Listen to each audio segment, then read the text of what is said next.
Boa tarde. Boa tarde.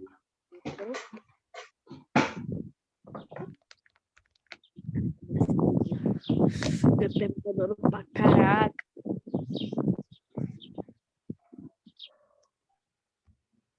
Bom, galera, esperar mais um pouquinho para ver se chega alguém. Mais alguém, né? Lógico. Hoje vai ser bem simples, eu só vou falar mesmo sobre o que vai cair na prova, né? Eu separei algumas questões de cada capítulo e vou dizer aqui para vocês. Acredito que vocês já tenham visto esse material lá no AVA, né? No Recurso Atividades. Então, eu basicamente só vou falar o que já está aí na revisão e explicar alguma coisa se vocês tiverem dúvida, né, sobre a questão, como que a questão vai estar na prova, esse tipo de coisa. Então, Ô, professor, oi, posso falar uma coisa? fica à vontade. Eu falei isso até na aula de ciências. Meu 10 já tá garantido. Ah, que bom, cara. Parabéns. Você é um bom aluno. Todos Obrigado. vocês, né? O senhor é um bom professor. Obrigado. Valeu. E é isso, né? Como eu tinha falado... Maneiro. Como eu tinha falado na mensagem ali, é a nossa última live, né? Porque na semana que vem, em dia de prova, não tem live. Então, aí já depois disso, aí já vem Natal, né? Então, né, as aulas já se encerram e tudo mais. Então, eu quero deixar aqui, antes de começar, eu já quero, mais uma vez, eu já tenho feito isso nas outras aulas, agradecer e parabenizar e dizer que foi muito maneiro trabalhar com vocês. Foi uma...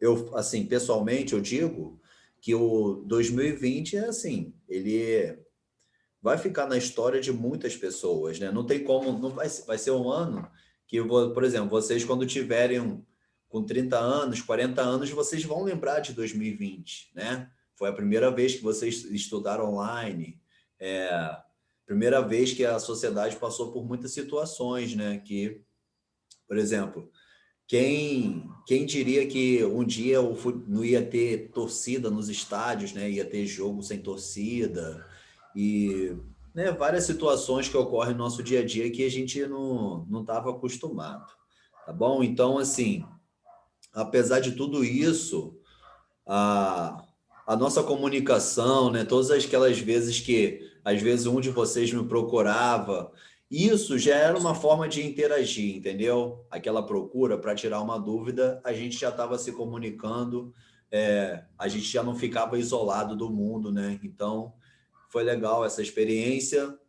É assim, todo ano a gente não sabe as turmas que vai pegar, então, assim, espero encontrar com vocês de novo, mas se for um outro professor, com certeza vocês estarão em boas mãos.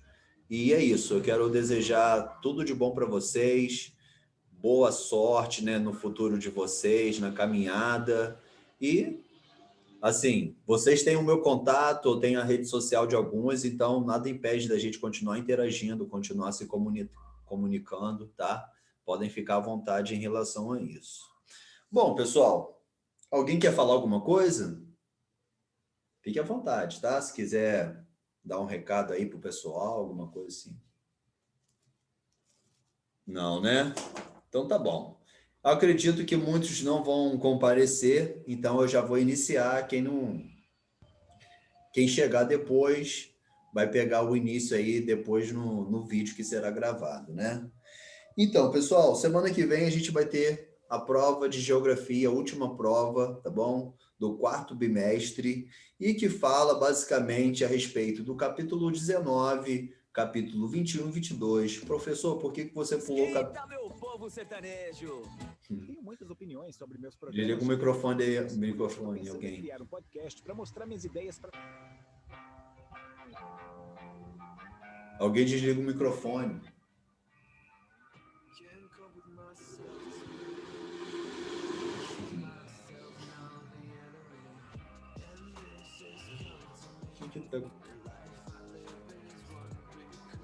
Pessoal, Enzo, desliga o microfone aí para mim, por favor.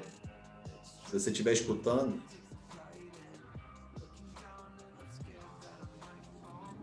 E agora?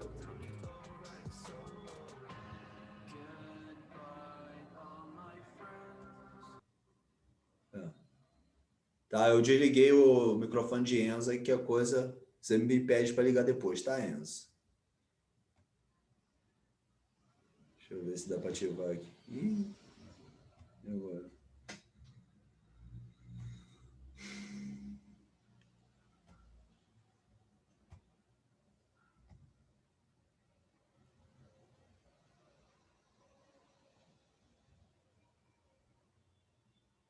Bom, vamos lá. Ô Enzo, foi mal, tá? Eu tive que desligar aqui para... Eu estava dando interferência. Depois a gente vê como é que liga, se você quiser comentar alguma coisa, você pode comentar no chat também, tá bom? Bom, eu vou compartilhar logo aqui o PDF com vocês, que aí eu vou falando questão por questão, tá bom? Quem quiser comentar alguma coisa sobre a questão, ou se eu falei muito rápido, vocês não entenderam, tá? Fique à vontade aí para me interromper.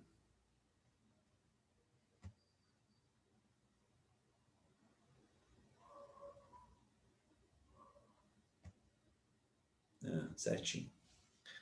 Bom, vocês conseguem ver o...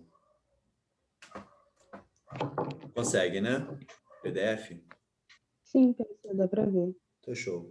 Então vamos lá. A primeira questão é sobre o capítulo 19, né? Aqui eu falei, fiz um pequeno resumo aqui, que diz o seguinte: no capítulo 19 aprendemos um pouco mais sobre os conflitos nas cidades, principalmente no que diz respeito à moradia e qualidade de vida das pessoas, né? Então, eu acredito que vocês também tiveram essa percepção, que a gente falou muito sobre a qualidade de vida, né? Como eram as condições de vida das pessoas que moravam nas áreas urbanas, né? E, lógico, a gente abordou vários problemas sociais que acontecem dentro dessas cidades. Sobre essa questão, é importante que o aluno saiba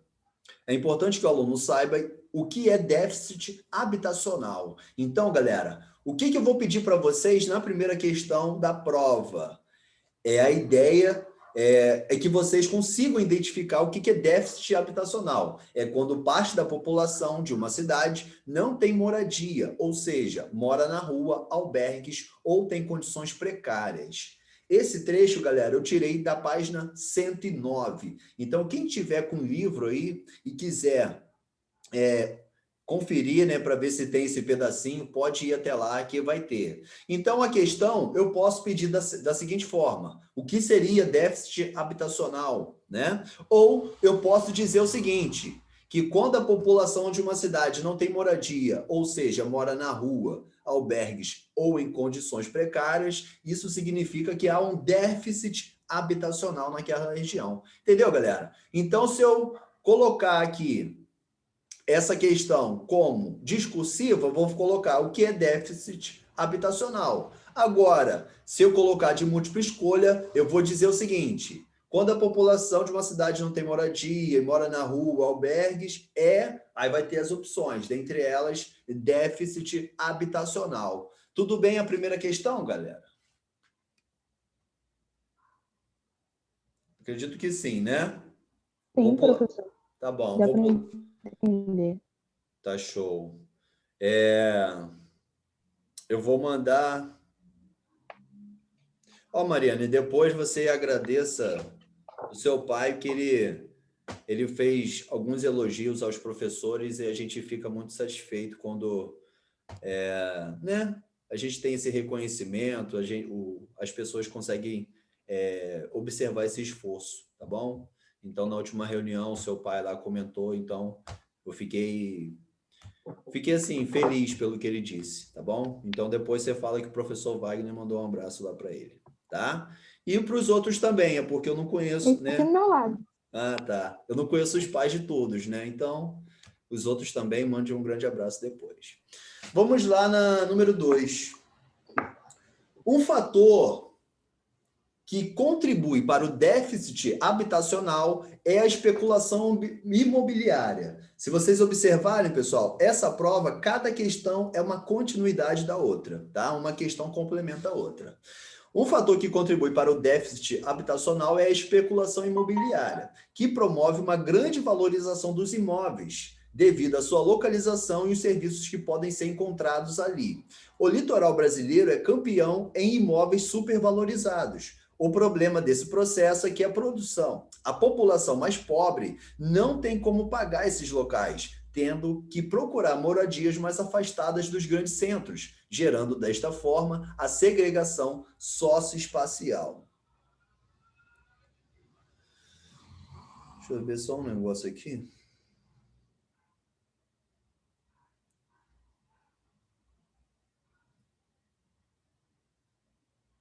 Eu vou interromper o compartilhamento aqui rapidinho. Ah, pensei que eu não estava gravando. Já vou voltar. Vamos lá. Então, galera, a número 2 fala de especulação imobiliária. Se vocês prestarem atenção, o assunto que eu vou pedir está grifado, está em preto, em negrito, né? Então, o que eu vou pedir na 2 é sobre especulação imobiliária. Provavelmente, eu vou dizer assim, o que seria especulação imobiliária de acordo com a aula de revisão do professor, com o resumo, ou com a página 111, tá? Ou eu posso colocar assim também, que quando os imóveis são supervalorizados, principalmente nos litorais brasileiros, isso é uma... Como é que eu posso explicar? É resultado da especulação imobiliária daquele local. Tudo bem até aí, pessoal? Acredito que sim, né? E essa especulação imobiliária a gente discutiu muito nas aulas anteriores, né? A gente discutiu muito nas aulas anteriores em relação à especulação imobiliária, que é a valorização dos imóveis e tudo mais. E isso, pessoal, vai gerar uma separação entre as classes, né? Entre a classe trabalhadora e a classe mais rica. Por quê? Porque um trabalhador que ganha até 2 salários mínimos não vai conseguir, pelo menos em um curto prazo de tempo, né? Não estou dizendo que as pessoas não podem conseguir, vocês são capazes de... as pessoas são capazes de conquistar, assim, coisas inimagináveis. O que eu estou dizendo é que não é fácil para um trabalhador adquirir um apartamento, uma casa de 1 milhão, né? Como acontece aqui no município de Cabo Frio. Então, há aí uma separação entre as classes mais pobres e as classes mais ricas, gerando aí também essa segregação socioespacial, que é essa separação, também preconceitos, né? Tudo isso que a gente tem observado no nosso dia a dia. Essa quantidade de preconceitos que tem ocorrido né, atualmente, pessoal, é resultado também dessa segregação socioespacial, porque muitas vezes aquela pessoa que mora num condomínio afastado ali das periferias, das favelas, ele não conhece a realidade, né, desses locais e acabam generalizando, ou seja, acabam dizendo que todo mundo é bandido, ou todo mundo é isso ou aquilo, entendeu? Então, muito do preconceito ocorre também por conta dessa segregação espacial que é incentivada pela especulação imobiliária. Eu gosto muito desses temas e eu acabo me empolgando, né? Então, vamos para a questão 3. Posso ir para 3, galera? Então, é assim. Provavelmente, eu vou falar assim, se for de múltipla escolha, imóveis supervalorizados, próximos à praia, que... existem regras, né? Os condomínios existem regras, por exemplo, geralmente é fruto da especulação imobiliária. Eu só vou atender uma aluna aqui rapidinho, tá? Tudo bem, a aula está sendo gravada e você vai poder assistir depois. Eu mando por aqui mesmo, tá bom? Valeu. Então, vamos lá. Podem ficar tranquilos também que as respostas vocês vão conseguir tirar da própria revisão, tá? 3. Quando pensamos sobre a mobilidade urbana brasileira, Já Oi, Júlia. Tudo bem? Vamos lá. Quando pensamos sobre a mobilidade urbana brasileira, já encontramos vários problemas, pois sabemos que o Brasil, durante muito tempo, se preocupou em investir apenas no sistema de transporte rodoviário, principalmente do período JK para os dias atuais. O problema é que esse meio de transporte polui mais e pode provocar grandes engarrafamentos, como ocorre na cidade de São Paulo, por exemplo. Então, essa questão, ela já fala de mobilidade urbana. Ela já está falando de quê? De transporte, de meios de transporte. E a gente sabe que o Brasil, infelizmente, é carente de meios de transporte de qualidade, né? Isso a gente observa aqui no interior. Se a gente for para o centro do Rio de Janeiro, a gente vai ter dor de cabeça, né? Para se deslocar pelas cidades. Então, é um problema, é uma realidade brasileira, tá? A questão da mobilidade urbana. Então, pessoal, essa questão aqui tem vários elementos que eu posso utilizar na hora de elaborar a questão, na hora de pedir a resposta a vocês. Por exemplo, eu posso colocar a questão, provavelmente vai dizer o seguinte: quais são os problemas que encontramos em grandes centros urbanos em relação ao transporte? Aí vocês vão colocar assim: polui mais e provoca engarrafamentos, além de trânsitos. E existem vários exemplos que vocês podem colocar. Eu também posso colocar assim: uma cidade que tem grandes... Terra, Jesus? Tá repreendido? Epa.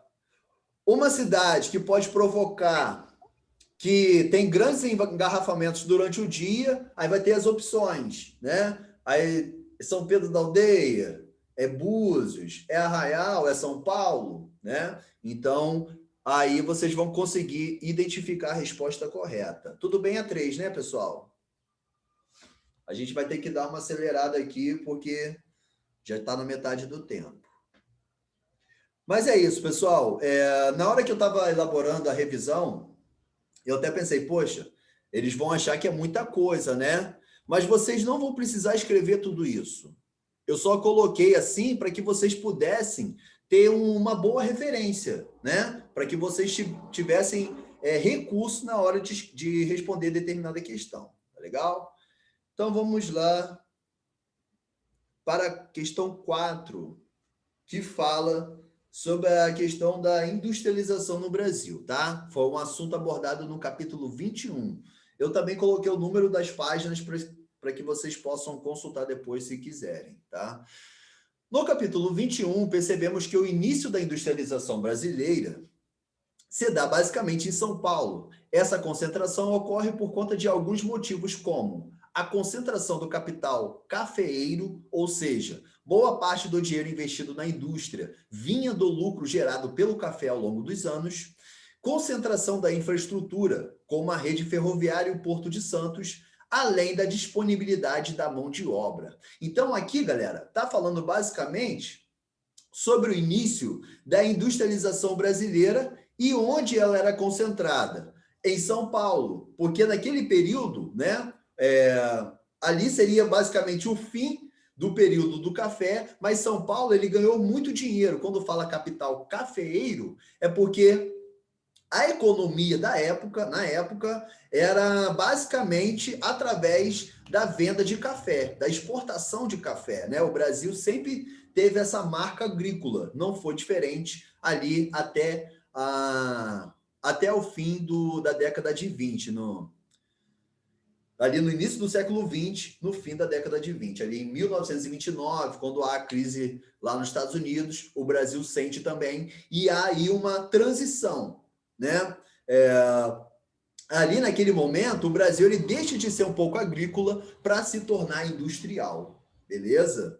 Então, assim, o que contribuiu para que houvesse essa concentração da indústria em São Paulo foi o quê? É a concentração do capital cafeeiro, o dinheiro estava lá, né?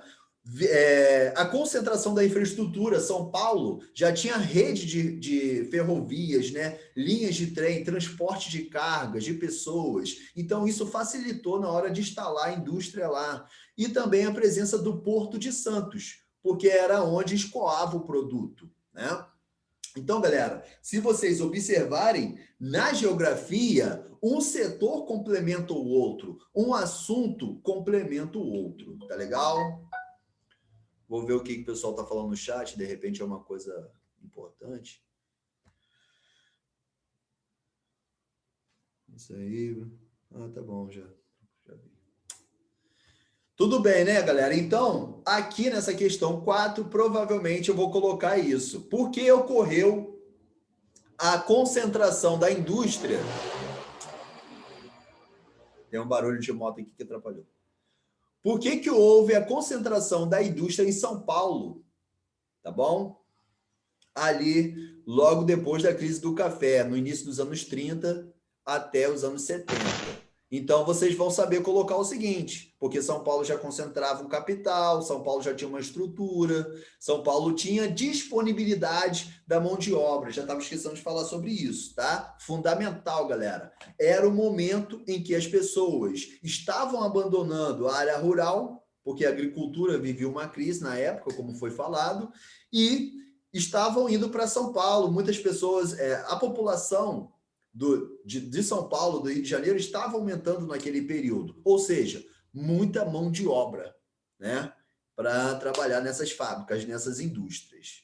Galera, da forma que vier a questão, vocês saberão responder numa boa, tá bom? Agora vamos para a questão 5. Alguém quer comentar alguma coisa? Professor, você foi muito rápido nessa parte, poderia repetir? Vocês querem que eu comente, volte a algum assunto, ou querem fazer algum comentário? Não, né? Então vamos lá. 5.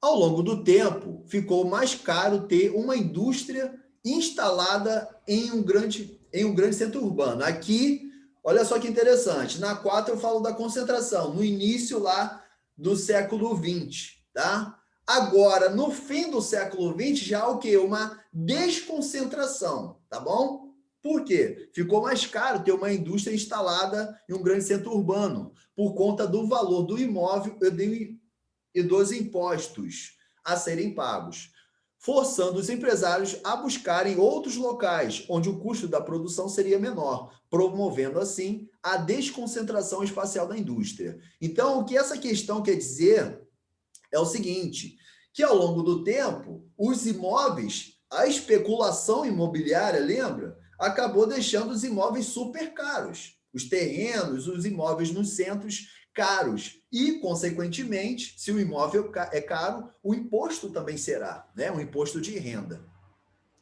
Então, por conta também dos meios de comunicação que facilitou aquela ideia, lembra da ideia do comando, que o patrão da casa dele, ele pode dar ordem para o funcionário em outro estado, né? Para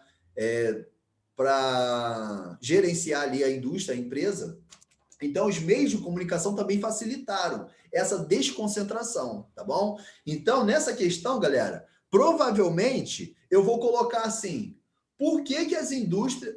porque boa parte das indústrias saíram de São Paulo em busca de São Paulo para outros estados ou no seu interior. Aí vocês vão colocar... porque o valor dos imóveis estavam ficando muito caros, os impostos também. Então, isso ia aumentar o custo da produção dessa empresa. Então, se o custo da produção da empresa aumenta, ela vai ter que aumentar o produto. Aí vai ficar caro para o consumidor. Então, é todo um ciclo aí que gera por conta dessa supervalorização dos imóveis. Você vê como a especulação imobiliária, ela afeta vários setores da sociedade.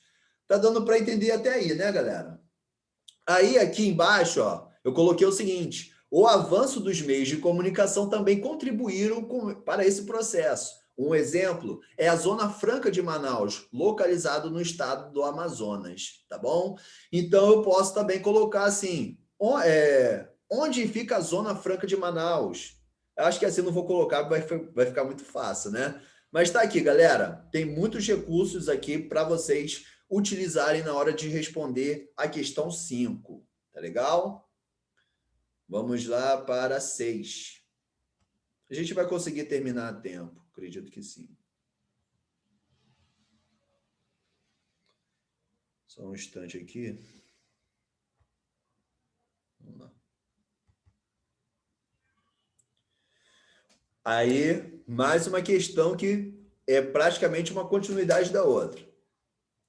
O processo citado na questão anterior aumentou a disputa entre os estados e municípios que querem atrair investimentos para a sua região.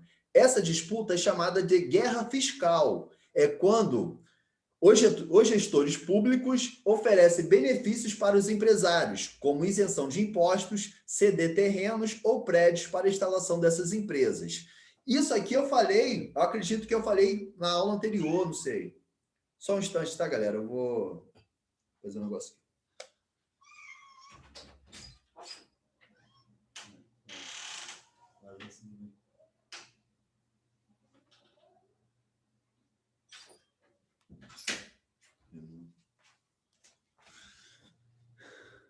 Trabalhar em casa tem dessas coisas. Vamos lá?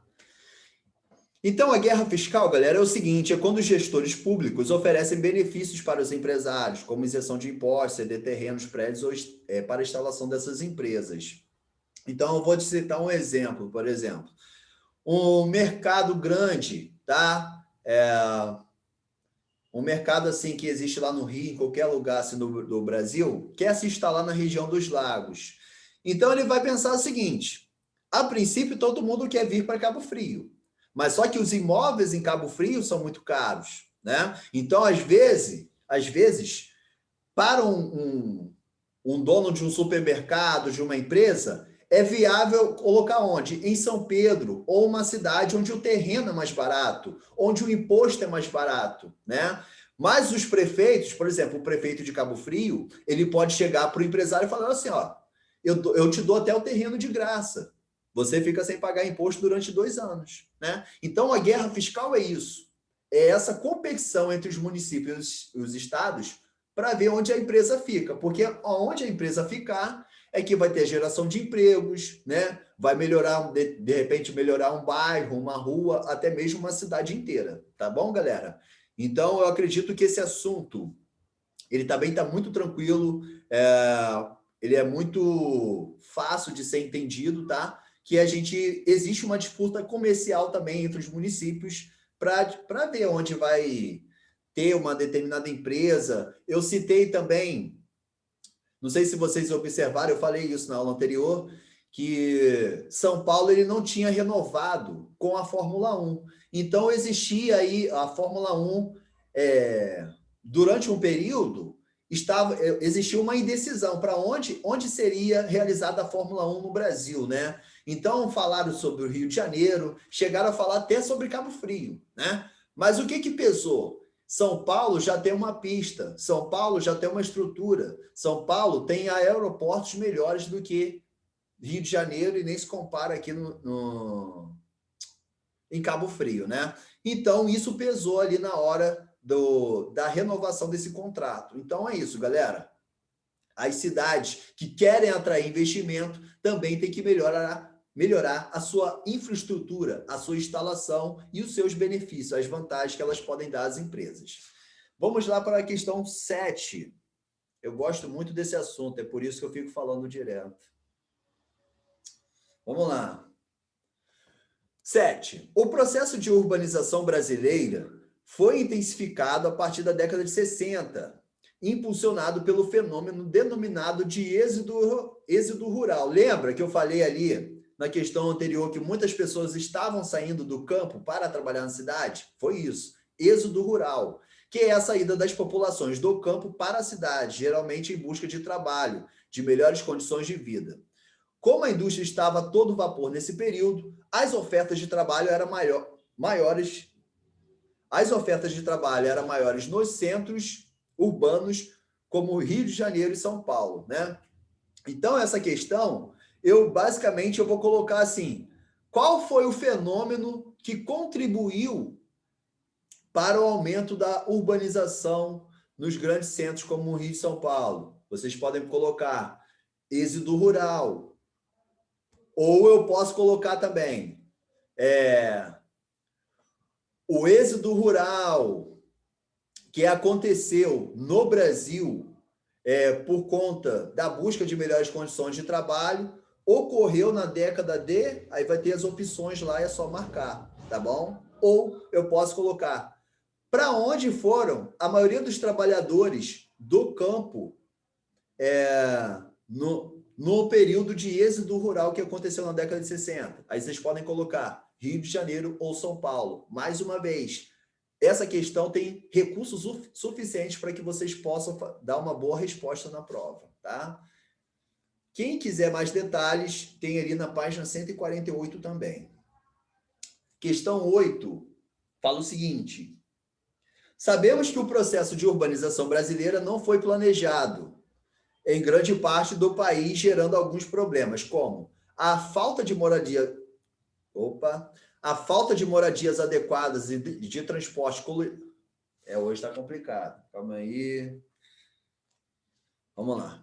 Sabemos que o processo de urbanização brasileira não foi planejado em grande parte do país, gerando alguns problemas como a falta de moradias adequadas e de transportes coletivos eficientes, a insuficiência ou baixa qualidade de hospitais, escolas e espaços de lazer e a precariedade dos serviços de coleta de lixo e saneamento básico. Galera, aqui está falando o seguinte, que a urbanização é um processo interessante para o desenvolvimento, mas se não tiver planejamento, pode acontecer esses problemas. Falta de moradia adequada, transportes coletivos... falta de moradias adequadas e de transportes coletivos eficientes, lixo nas ruas, né? Falta de saneamento básico para muitas pessoas, lembrando que existe em torno de metade da população brasileira que não tem saneamento básico, ou seja, metade das famílias brasileiras não tem água encanada ou rede de esgoto na sua casa ou na sua rua. A gente comentou isso na aula. Então, pessoal, nessa questão, provavelmente eu vou falar assim, cite alguns problemas provocados pela falta de planejamento na urbanização. Aí vocês saberão responder, saberão as respostas, né? Falta de moradia adequada, falta de saneamento básico para todos, hospitais, escolas de baixa qualidade para a maioria da população, entre outras coisas. Tudo bem, né, galera? Desculpa aí, às vezes, que eu acabo engasgando alguma palavra, porque eu tenho esse problema de dicção mesmo às vezes, tá? Vamos lá. 9.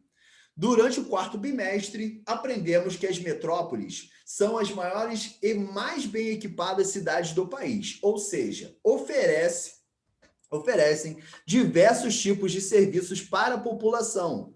Uma metrópole pode exercer uma influência econômica para as cidades ou estados vizinhos, como São Paulo, Rio de Janeiro, BH, Salvador, entre outras. Então, galera, a metrópole seria o quê? É aquela cidade que atende os municípios vizinhos. Por exemplo, muitas pessoas, né, que moram ali na Baixada Fluminense, quando querem um atendimento médico, vão para o centro do Rio, né? Vão para os hospitais especializados que existem no Rio de Janeiro. Por exemplo, de repente, uma determinada faculdade, um determinado curso, não vai ter aqui em Macaé, não vai ter aqui na Estácio ou na Veiga de Almeida, em Cabo Frio. O que eu vou ter que fazer? Ir para o Rio de Janeiro, né? Então, a metrópole, galera, é aquela grande cidade que atende não só a sua população, mas que também atende as populações das cidades vizinhas, tá bom? Quantas pessoas saem de Niterói, atravessam a ponte Rio-Niterói para trabalhar no Rio todos os dias? Então, uma metrópole é isso, tá legal? Seriam aquelas cidades bem equipadas que oferecem diversos tipos de serviços para a população. Uma metrópole pode exercer uma influência econômica para as cidades ou estados vizinhos. Aqui também tem recursos suficientes para você responder essa questão, tá bom? E também o fato de eu acelerar um pouco aqui está atrapalhando, mas Alguém quer falar mais alguma coisa? Alguém quer comentar um assunto? Não? Vocês só querem mesmo que termine a aula, né? Vou falar da 10, então. Vamos lá. A 10, galera, algumas vezes que eu tentei, que eu coloquei algumas questões que exigia de vocês um ponto de vista, né? Um ponto de vista próprio, muitos conseguiram desenvolver muito bem, mas eu senti que alguns não quiseram, tá? Ou tiveram uma dificuldade, ou às vezes até uma preguiça ali na hora de fazer. Mas, galera, ao longo do tempo, será mais comum os professores, tá? Ou os ambientes que vocês estiverem, exigirem um pouco mais do seu posicionamento, do seu ponto de vista. Lógico, sempre respeitando dados científicos, sempre respeitando também o ponto de vista alheio, tá? Mas a 10 fala o seguinte: com as suas palavras, fale um pouco sobre as suas expectativas para o ano de 2021. O que poderia mudar? Calma aí. O que poderia mudar nas cidades ou nas pessoas para que pudéssemos ter uma qualidade de vida melhor? Então, essa é uma questão, mais assim para como é que eu posso dizer? Um encerramento, né? Uma esperança que a gente pode ter para o ano que vem. E também eu quero saber de vocês o ponto de vista de vocês. O que vocês, na visão de vocês, o que tem que melhorar na nossa sociedade? O que tem que melhorar nas pessoas, né? O que a gente tem que melhorar em nós mesmos, entendeu? Para que a sociedade, para que a gente possa ter uma qualidade de vida melhor. Porque não adianta, galera, eu ter uma vida muito boa, né? Viver bem, mas se do lado da minha casa existe uma pessoa passando fome, ou a minha casa está muito bem, mas a rua está cheia de buraco, ou seja, esses problemas vão me atingir de alguma forma. Então, se houver um esforço maior das pessoas, da sociedade geral, do governo, né? Lógico, a qualidade de vida ela pode ser bem melhor do que está hoje. Lógico, né? A gente sabe que tem crise, tem vários problemas, mas muitos desses problemas é por omissão, né? É por uma falta de compromisso com a sociedade, com as pessoas, com o próximo. Tá legal, pessoal? É isso. Essa foi a minha revisão. Se vocês, alguma parte que vocês não entenderam, é só ver a revisão novamente, que ela está sendo gravada, eu vou disponibilizar daqui a pouco. O resumo também eu vou deixar no WhatsApp, mas já tem lá em atividade, tá bom, pessoal? E mais uma vez, eu quero agradecer a todos vocês, todas as vezes, né, que vocês se dedicaram, às vezes não puderam fazer atividade naquela hora, mas fizeram depois.